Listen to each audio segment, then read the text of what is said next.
The rise of the internet has been one of the most transformative developments in human history. Over 2 billion people worldwide now have access to vastly more information and services than ever before. One of the biggest beneficiaries of this connectivity is the adoption of e-commerce in all areas of online business. E-commerce is essentially business conducted in cyberspace using the internet. Any commercial transaction that is completed solely through electronic measures can be considered as e-commerce. It also communicates with the understanding and transmitting of funds or data through business-to-business relativity. More and more consumers can communicate efficiently with online businesses to purchase goods and services using the internet. With the big improvement in smartphones over the past 6 years, it is possible to everything you can do on a computer on a smartphone, including business. E-commerce has vastly improved efficiency and productivity in many areas of business due to its convenience with communications to consumers and focusing on refining customer service. A good example is how cloud services can be used to store information and data on demand. This eliminates huge amounts of resources to store them in. Alternatively, large educational institutions like universities can now access many paying students because of the courses are online. In order for e-commerce to be established for use by consumers, there is some important infrastructure required. In Australia, the NBN network has significantly increased download and upload speeds much faster in some areas, which increases efficiency and flexibility of what the user can do. Consumers require bank accounts and credit cards too, otherwise purchasing over the internet is impossible. Banking institutes such as Westpac and the ANZ are online, allowing customer connectivity 24 hours a day. The delivery of goods has enabled a boom in transport companies that deliver to the consumer's door. Companies such as eBay, Amazon are responsible for starting this e-commerce revolution. 60% of the world's population do not have access to reliable internet or any internet at all.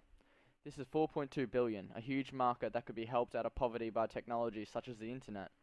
Without access to computers and internet connections at a reasonable cost, citizens in developing countries will be unable to migrate from traditional markets to electronic markets. In recent years, social media giant Facebook formed an enterprise called Internet.org, a coalition of companies with the mission of implementing cheap internet access for these people. This could be a game changer for e-commerce into the poorer nations of the globe. Many of the benefits will be as they have been in the developed world, such as in education, social networking, and cheaper products. Internet access will also give rise to entrepreneurship within populations, and we could see some big things in the future from places most of us have never heard of.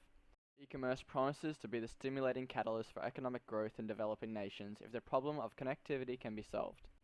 However, there are many problems that need to be overcome before global e-commerce can gain a foothold in these impoverished nations. Firstly, many poorer nations suffer from the basic necessities of life such as clean water, electricity, and food.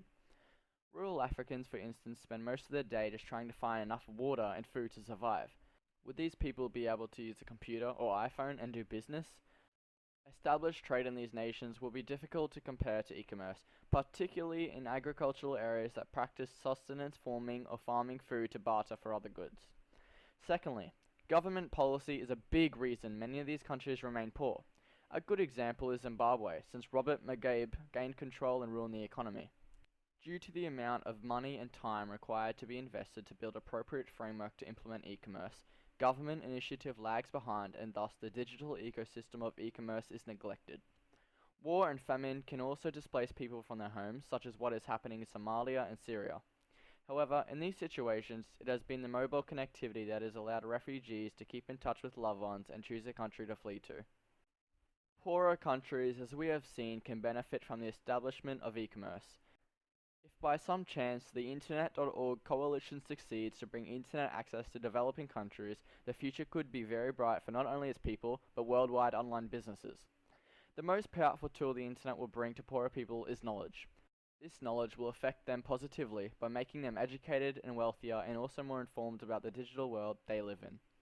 Increased e-commerce globally will benefit many countries and companies. However, the cost may be to the environment as more products are needed to satisfy the demand. More products requires more resources, and as we all know, the Earth is suffering today from the demands of human development. 4.2 billion more consumers should have the privilege of e-commerce and the benefits of the internet, but at what cost to us all? Created using Powtoon.